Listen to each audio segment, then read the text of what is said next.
Assalamualaikum warahmatullahi wabarakatuh.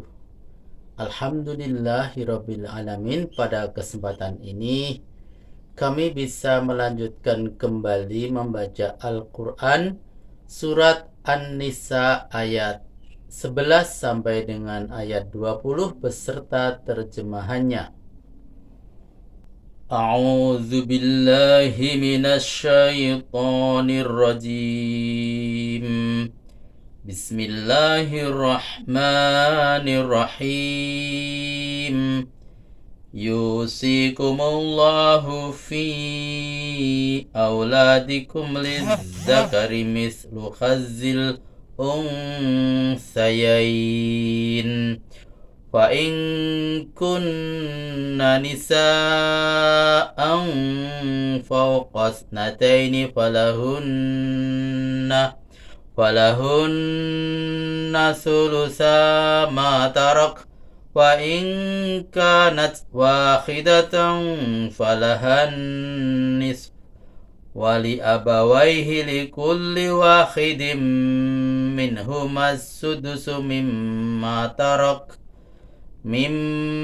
taraka in kana lahu walad fa in lam yakul lahu waladu wa warithahu abawahu fali ummihi thuluth fa in kana lahu ikhwatun fali ummihi sudusu min ba'di wasiyatin yusi biha aw dain. Aba'ukum wa abna'ukum la tadruna ayyuhum aqrabu lakum naf'a faridatan minallah. Innallaha kana aliman hakima. Walakum nisfu ma taraka azwajukum illam yakul lahunna walad wa in kana lahunna waladun falakumur rubu'u mimma tarakna min ba'di wasiyatin yusina biha aw dain walahunna rubu'u mimma taraktum illam yakul lakum walad fa in kana lakum waladun falahunna sumunu mimma taraktum min ba'di wasiyatin tusuna biha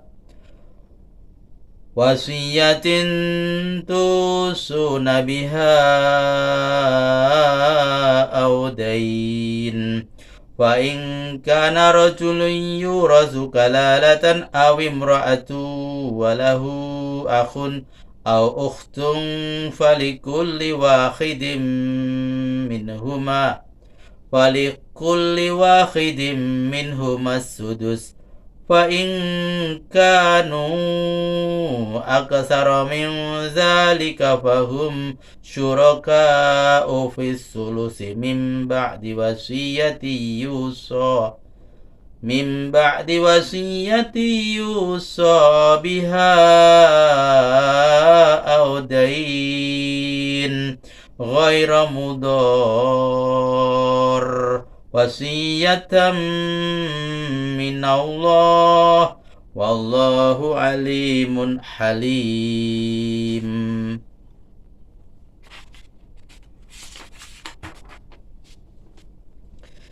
Tilka hududullah wa man yuti'illaha wa rasulahu yudkhilhu jannatin tajri min tahtihal anharu khalidina fiha wa zalikal fawzul azim. ومن يعص الله ورسوله ويتعد حدوده يدخله نارا خالدا فيها وله عذاب مهين. واللاتي يأتين الفاحشة من نسائكم فاستشهدوا عليهن أربعة منكم فإن شهدوا فأمسكوهن في البيوت حتى يتوفاهن الموت أو يجعل الله لهن سبيلا واللذان يأتيانها منكم فآذوهما فإن تابا وأصلحا فأعرضوا عنهما إن الله كان توابا رحيما إنما التوبة على الله للذين يعملون السوء بجهالة ثم يتوبون من قريب فأولئك يتوب الله عليهم وكان الله عليما حكيما.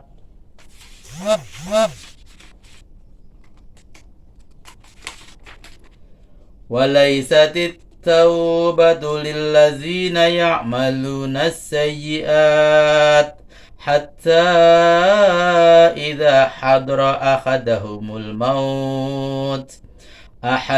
الموت قال إني تبت الآن ولا الذين يموتون وهم كفار أولئك أعتدنا لهم عذابا أليما. يا أيها الذين آمنوا لا يحل لكم أن ترثوا النساء كرها ولا تعضلوهن لتذهبوا ببعض ما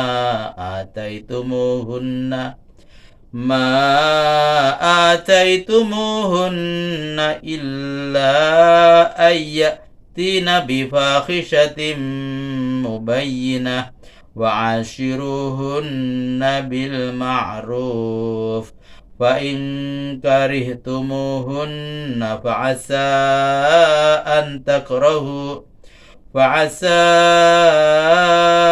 أن تكرهوا شيئا ويجعل الله فيه خيرا كثيرا. وإن أردتم استبدال زوج مكان زوج وآتيتم إحداهن قنطارا فلا تأخذوا منه شيئا أتأخذونه بهتانا وإثما مبينا. Sadaqallahul azim.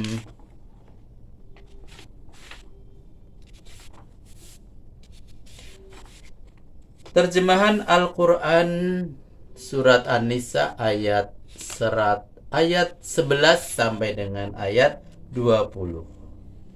Terjemahan ayat ke-11. Aku berlindung kepada Allah dari godaan syaitan yang terkutuk. Dengan nama Allah yang Maha Pengasih dan Maha Penyayang. Allah telah memerintahkan kepadamu mengenai pembagian warisan untuk anak-anakmu sebagai berikut. Bagian seorang anak laki-laki sama dengan bagian 2 orang anak perempuan. Jika anak itu semuanya perempuan lebih dari 2 orang, maka untuk mereka 2/3 harta peninggalan. Tapi jika anak itu satu-satunya anak tunggal perempuan, dia memperoleh 1/2. Untuk 2 orang ibu, untuk dua orang ibu bapak, masing-masingnya mendapat 1/6 harta peninggalan. Jika yang meninggal mempunyai seorang anak atau lebih, jika yang meninggal tidak mempunyai anak dan dia diwarisi hanya oleh ayah atau bundanya saja, maka ibunya mendapat 1/3. Jika yang meninggal itu mempunyai beberapa orang saudara, maka untuk ibunya 1/6. Semua pembagian itu dilaksanakan setelah warisan yang dibuatnya dan utang-utangnya dilunasi. Kamu tidak tahu mana yang bermanfaat lebih besar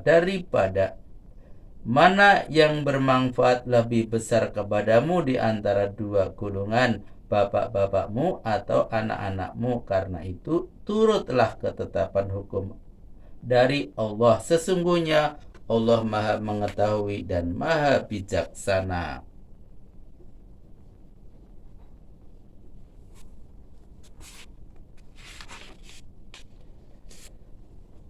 Dan bagianmu 1/2 dari harta peninggalan para istrimu jika mereka tidak mempunyai anak. Jika mereka mempunyai anak, maka bagianmu 1/4 dari jumlah harta yang mereka tinggalkan setelah dipenuhi wasiat yang dibuatnya dan dibayar utang-utangnya. Dan bagian mereka para istri 1/4 dari jumlah harta yang kamu tinggalkan. Jika kamu tidak mempunyai anak,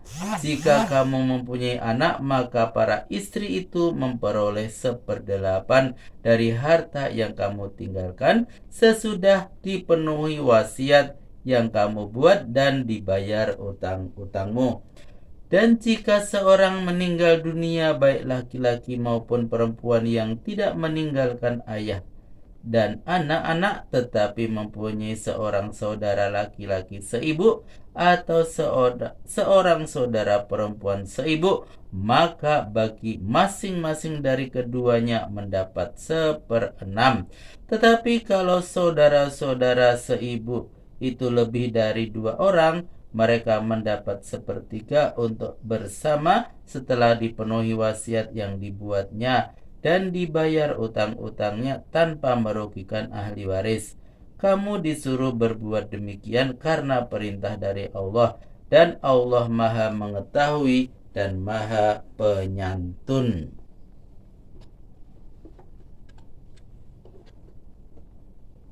Catatan ditujukan kepada para suami. Setelah menyebutkan pokok-pokok hukum perwarisan secara umum mulai dari ayat 7 sampai 10, maka mulai ayat 11 diperinci dengan menyebutkan pokok-pokok hukum warisan yang berlaku antara anak dan orang tua. Maka pada ayat 12 ini disebutkan pokok-pokok hukum pewarisan yang berlaku antara suami istri. Meskipun anak itu memperoleh dari suaminya yang lain. Yang ketiga, jika suami hanya mempunyai seorang istri, maka jumlah yang 1/4 itu bulat untuk dia sendiri. Tetapi kalau suami mempunyai istri lebih dari 1, maka jumlah yang 1/4 ini dibagi rata antara suami istri. Yang keempat, seseorang yang tidak mempunyai anak dan orang tua lagi disebut kalalah, sedangkan hartanya yang tinggal setelah ia wafat disebut pusaka kalalah. Lebih lanjut mengenai pusaka kalalah, silahkan dilihat pada Al-Quran surat 4 ayat 176. Merugikan ahli waris maksudnya melakukan daya upaya dan tindakan-tindakan dengan nama pihak ahli waris dirugikan, misalnya mewariskan lebih dari 1/3 jumlah dari warisan. Ini adalah dosa besar menurut Ibnu Abbas. Kemudian yang kedua, berwasiat bahwa piutangnya pada si anu sudah dibayarnya padahal belum. Dengan demikian jumlah warisan berkurang sebanyak jumlah piutang tersebut. Kemudian yang ketiga, berwasiat seperti harta warisan bukan dengan iktikad baik untuk mendekatkan diri kepada Allah, tetapi semata-mata untuk mengurangi jumlah warisan. Kemudian yang ketiga, menetapkan berutang kepada orang lain dengan tujuan hendak mengambil semua atau sebagian harta warisan. Terjemahan ayat ke-13.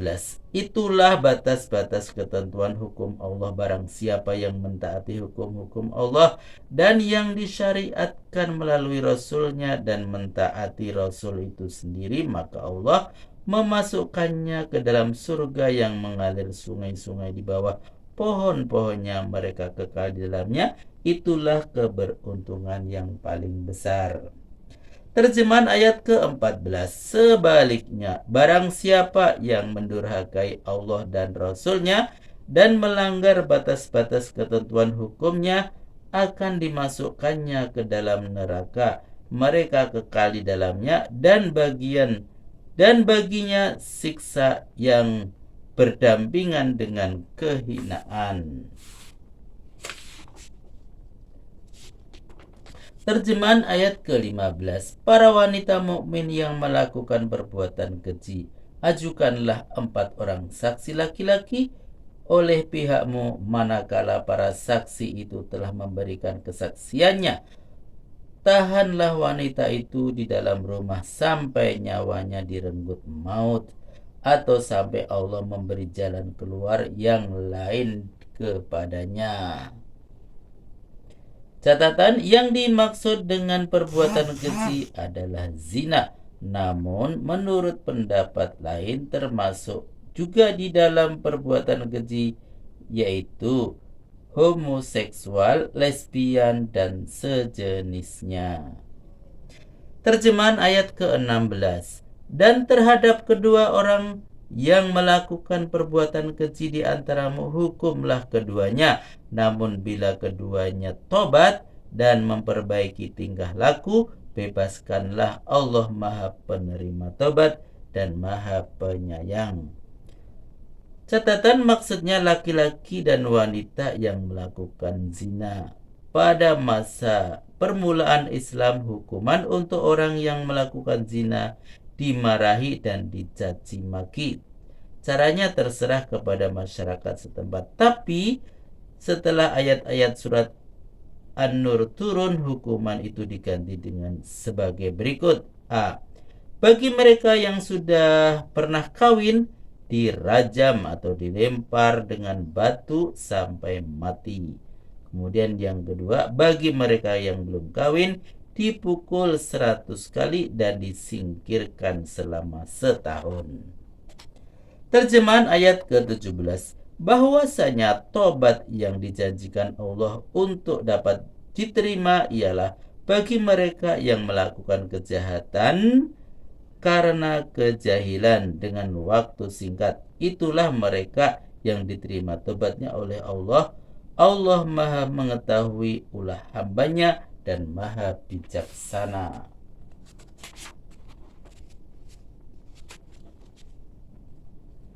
Catatan, yang dimaksud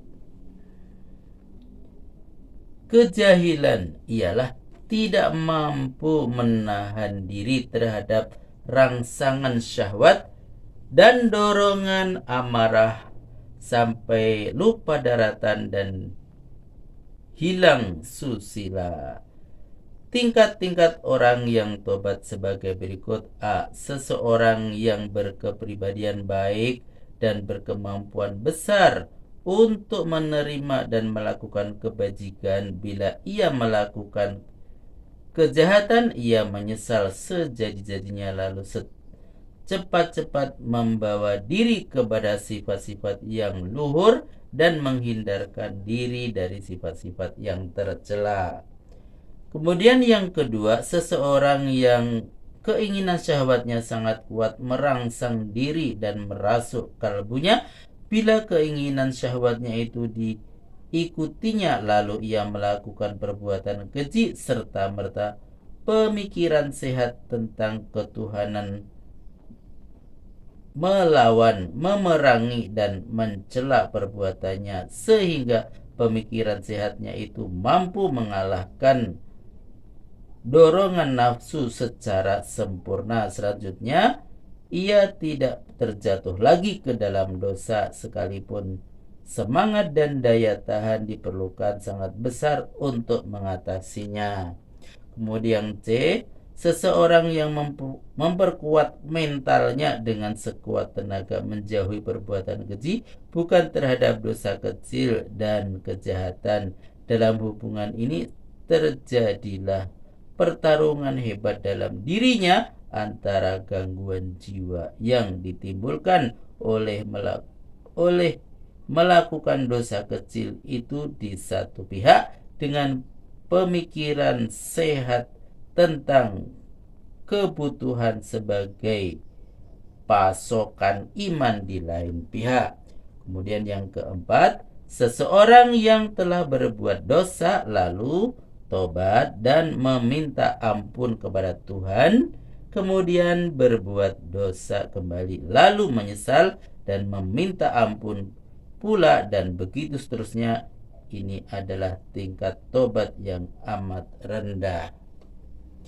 Terjemahan ayat ke-18. Dan tidaklah berlaku tobat bagi orang-orang yang melakukan kejahatan terus menerus hingga sampai pada saat di mana salah seorang di antara mereka tengah menghadapi sengsara kematian, barulah ia mengatakan, sekarang baru aku tobat. Dan tidak berlaku pula tobat bagi orang yang mati dalam keadaan kafir. Untuk orang-orang yang demikian telah kami sediakan siksa yang amat pedih. Catatan, maksudnya orang yang berbuat kejahatan terus-menerus sepanjang jalan kehidupan yang dilaluinya, sehingga kejahatannya itu telah merupakan rantai yang melilit sekujur tubuhnya sampai ia menghadapi kematian. Baginya tobat tidak berlaku lagi, sebab ia telah berada di luar batas yang ditentukan untuk penerimaan tobat. Terjemahan ayat ke-19. Hai orang-orang yang beriman, tidak halal bagimu mewarisi wanita dengan jalan paksa, padahal mereka tidak rela, dan jangan pula kamu mempersulit mereka dengan maksud hendak mengambil kembali sebagian dari apa yang pernah kamu berikan kepadanya, kecuali bila mereka melakukan perbuatan keji yang nyata. Dan pergaulilah mereka secara baik. Bila kamu memberi mereka, janganlah tergesa-gesa mengambil sikap yang membahayakannya, sebab siapa tahu kamu tidak menyenangi sesuatu yang justru Allah menjadikannya banyak kebaikan di dalamnya.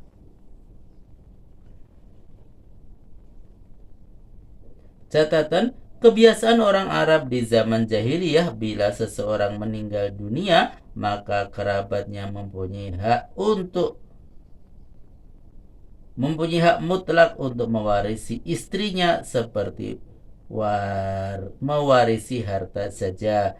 Jika ia cantik, dikawini sendiri oleh salah seorang anggota kerabat itu, jika tidak, dikawinkan dengan orang lain. Sedang mahar yang diterima oleh wanita itu mereka ambil, dan tidak dibolehkan kawin sama sekali. Ada pula yang mereka persulit dengan tujuan supaya wanita itu menebus dirinya, bahkan mereka meminta tebusan lebih banyak jika mereka anggap wanita itu mampu membayarnya. Maka turunlah ayat ini untuk mengharamkan perbuatan sewenang-wenang itu. Kata paksa di sini bukan menjadi penyebab untuk mengharamkan, tetapi untuk menerangkan peristiwanya. Dengan kata lain, tidak dibolehkan mewarisi wanita walaupun dengan jalan tidak dipaksa. Catatan kedua maksudnya mendurhakai suami, melakukan zina, mencuri dan sebagainya. Kemudian yang ketiga, kata pergaulilah terjemahan dari kata Arab asyiru yang mengandung makna persamaan timbal balik musyawarah wal